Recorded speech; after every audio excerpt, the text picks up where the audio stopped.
15 अप्रैल 2023 रात के ठीक 10 बजे प्रयागराज का कॉल्विन अस्पताल। हवा में एक अजीब सी खामोशी थी, वो खामोशी जो तूफान से पहले आती है। एक सफेद जीप के दरवाजे खुले, 2 कैदी उतरे, हाथों में हथकड़ी। चारों तरफ पुलिस का कड़ा घेरा, मीडिया के कैमरे चमक रहे थे। ये कोई आम मुजरिम नहीं थे। एक था उत्तर प्रदेश का सबसे खूंखार माफिया सरगना और दूसरा उसका सगा भाई। दोनों के नाम थे अतीक अहमद और अशरफ। पत्रकारों की उस भीड़ में 3 नौजवान थे, गले में प्रेस का फर्जी आईडी, हाथ में माइक और जेब में मौत। सिर्फ 9 सेकंड, 18 गोलियां और 40 साल का वो साम्राज्य जो लाखों लोगों को डराता था, मिट्टी में मिल गया। उत्तर प्रदेश का शहर इलाहाबाद, जिसे आज हम प्रयागराज कहते हैं, संगम की पावन नगरी, पंडित नेहरू की जन्मभूमि। लेकिन इसी शहर का एक बदनाम कोना था, चकिया मोहल्ला। यहीं रहते थे फिरोज, एक तांगे वाले।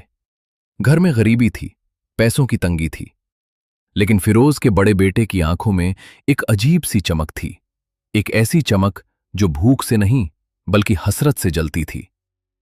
उस बच्चे का नाम था अतीक अहमद। अतीक बचपन से जानता था कि वो क्या चाहता है, पैसा, ताकत, रुतबा, और वो भी शॉर्टकट से। 1979 आया।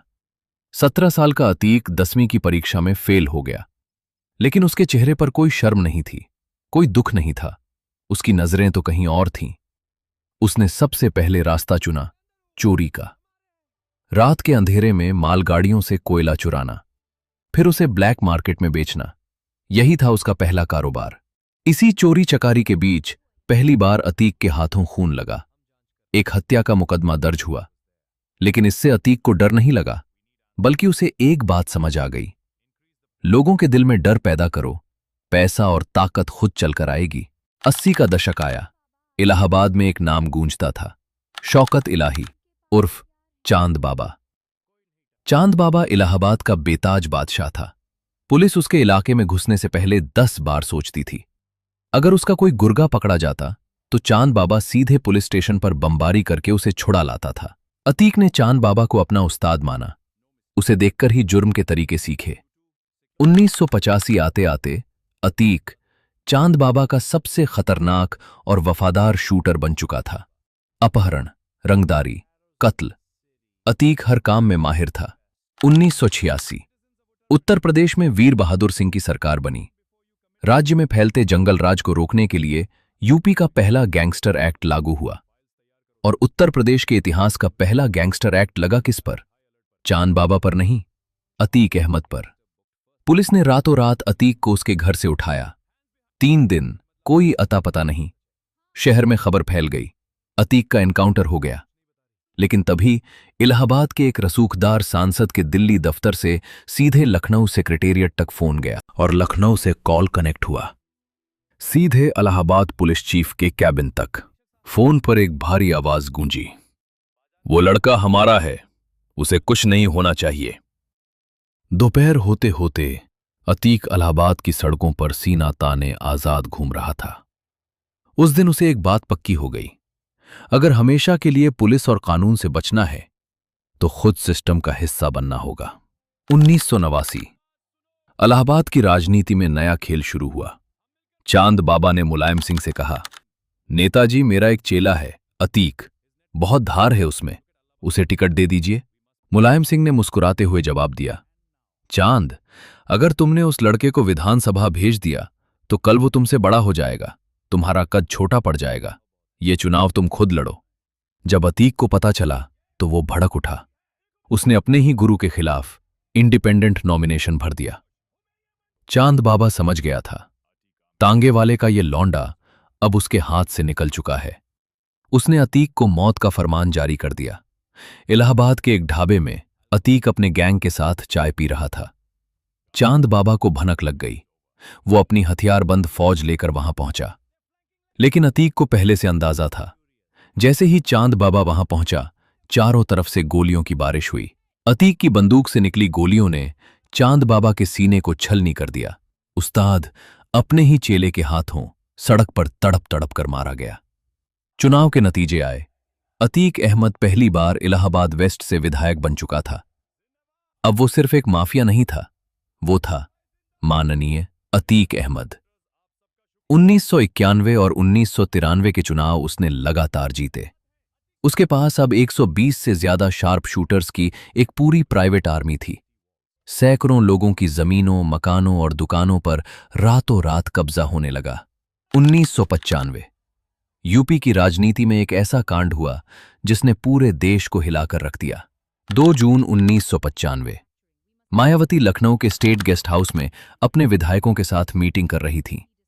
जैसे ही एसपी के नेताओं को भनक लगी कि सरकार गिरने वाली है, वो बौखला गए। अतीक अहमद के नेतृत्व में एसपी के गुंडों की एक भारी भीड़ ने गेस्ट हाउस पर हमला बोल दिया। दरवाजे तोड़े गए, गालियां दी गईं, मायावती के साथ बदसलूकी की कोशिश की गई। अगर उस दिन कुछ पुलिस अफसर बीच बचाव न करते तो बहुत अनर्थ हो सकता था। उस दिन मायावती ने एक कसम खाई और वो कसम कई साल बाद पूरी हुई। 1996 इलाहाबाद के सिविल लाइंस इलाके में मशहूर व्यापारी अशोक साहू की दिन दहाड़े हत्या कर दी गई। इस कत्ल को अंजाम दिया था अतीक के छोटे भाई खालिद अजीम उर्फ अशरफ ने। जब पुलिस ने रिकॉर्ड खंगाले तो पैरों तले जमीन खिसक गई। जिस वक्त अशोक साहू के सीने में गोलियां उतारी जा रही थीं, सरकारी कागजों के मुताबिक अशरफ उस वक्त चंदौली जेल की सलाखों के पीछे बंद था। अतीक ने जेल के पूरे सिस्टम को खरीद लिया था। अशरफ की जगह कोई और शख्स अशरफ के नाम पर जेल में हाजिरी लगा रहा था और असली अशरफ बाहर हत्याएं कर रहा था।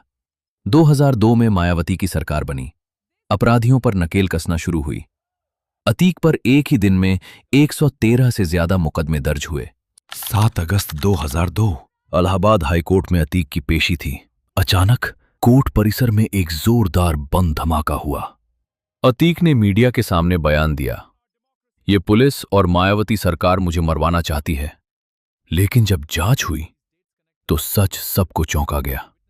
ये बम धमाका खुद अतीक ने जनता की सहानुभूति बटोरने के लिए खुद पर फेंकवाया था। जब पत्रकारों ने इंस्पेक्टर लालजी शुक्ला से पूछा, क्या आपने बम फेंकवाया था? शुक्ला ने मुस्कुराते हुए जवाब दिया, अगर मैं बम फेंकवाता तो अतीक अहमद जिंदा नहीं बचता। 2004 मुलायम सिंह यादव ने अतीक को फूलपुर सीट से टिकट दे दिया। वही फूलपुर जहां से कभी पंडित जवाहरलाल नेहरू चुनाव जीतकर देश के पहले प्रधानमंत्री बने थे। और अब उसी सीट पर खड़ा था एक ऐसा इंसान जिसके ऊपर हत्या और अपहरण के दर्जनों केस थे।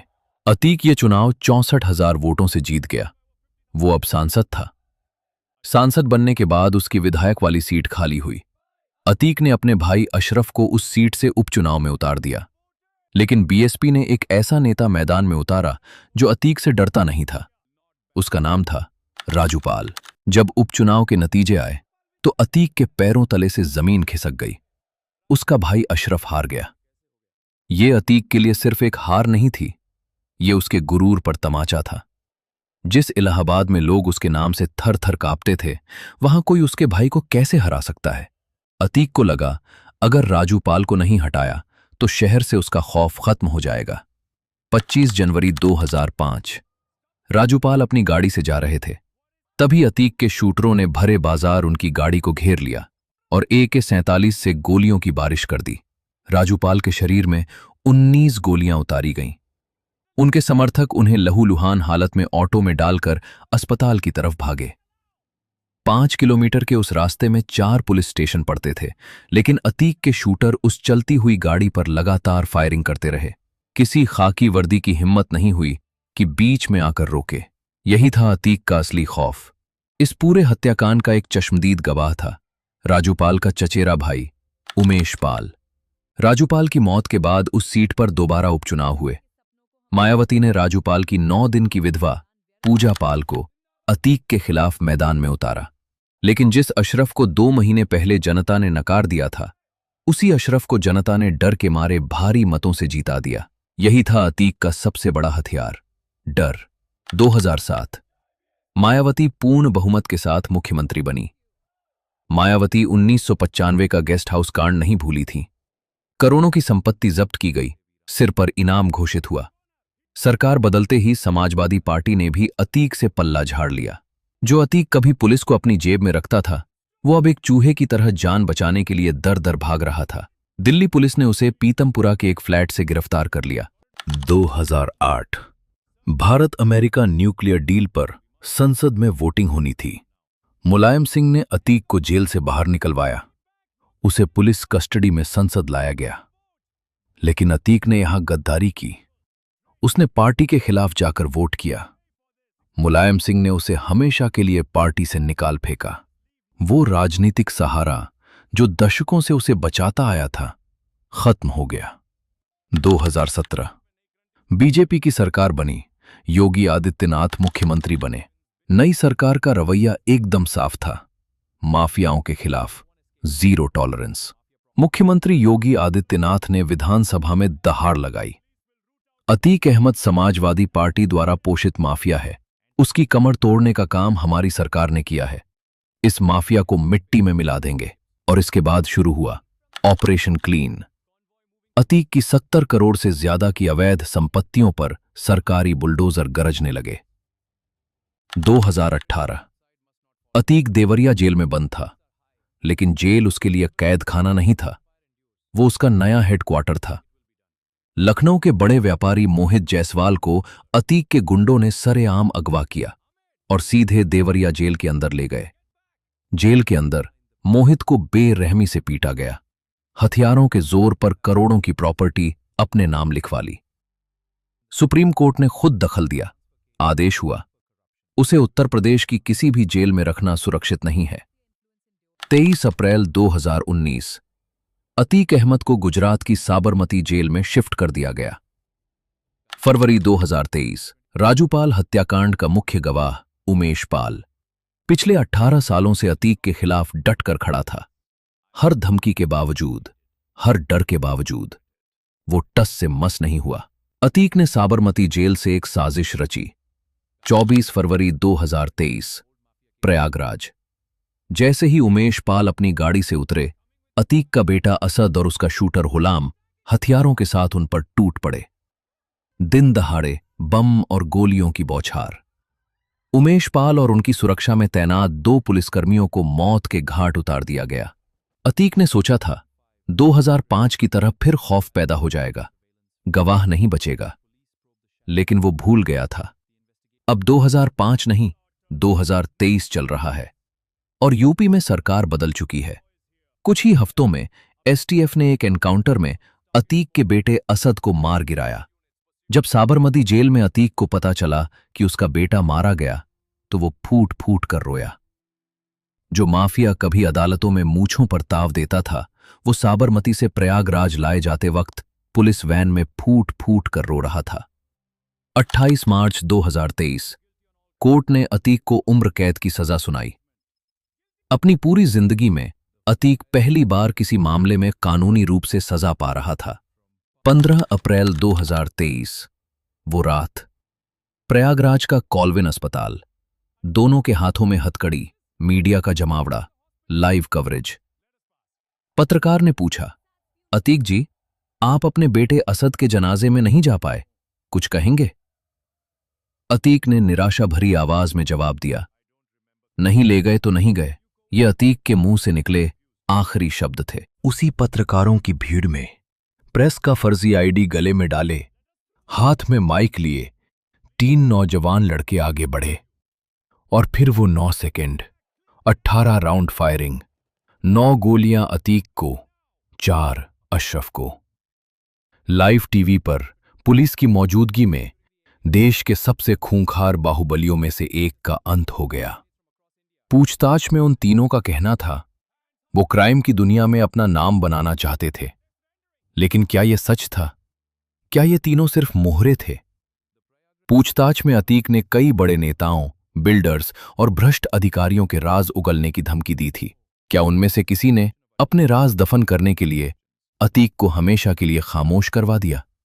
ये सवाल आज भी हवा में तैर रहा है। जांच एजेंसियों की चार्जशीट में एक और चौंकाने वाला खुलासा हुआ। अतीक अहमद के तार पाकिस्तान की कुख्यात खुफिया एजेंसी आईएसआई और आतंकी संगठन लश्कर-ए-तैयबा से जुड़े हुए थे। पंजाब के रास्ते ड्रोन से जो हथियार गिराए जाते थे, वो अतीक के गैंग तक पहुंचते थे और उन्हीं हथियारों से हमारे ही देश की धरती पर बेगुनाहों का खून बहाया जाता था। ये थी अतीक अहमद की कहानी, एक तांगे वाले का बेटा जिसने गरीबी से निकलने के लिए गलत रास्ता चुना, जिसने डर को अपना सबसे बड़ा हथियार बनाया, जिसने लोकतंत्र को जूते की नोक पर रखा। लेकिन इस कहानी में वो लोग भी हैं जिन्हें हम अक्सर भूल जाते हैं, वो पीड़ित जिनकी जिंदगियां इस माफिया ने बर्बाद की, वो परिवार जो आज भी इंसाफ का इंतजार कर रहे हैं। अतीक अहमद की कहानी सिर्फ एक माफिया की कहानी नहीं है, ये उस सिस्टम की कहानी है जो ऐसे माफियाओं को जन्म देता है। राजनीति, पुलिस और अपराध का वो गठजोड़ जब तक टूटेगा नहीं, अतीक जैसे लोग बनते रहेंगे। जो डर से जीता है वो डर से ही मरता है।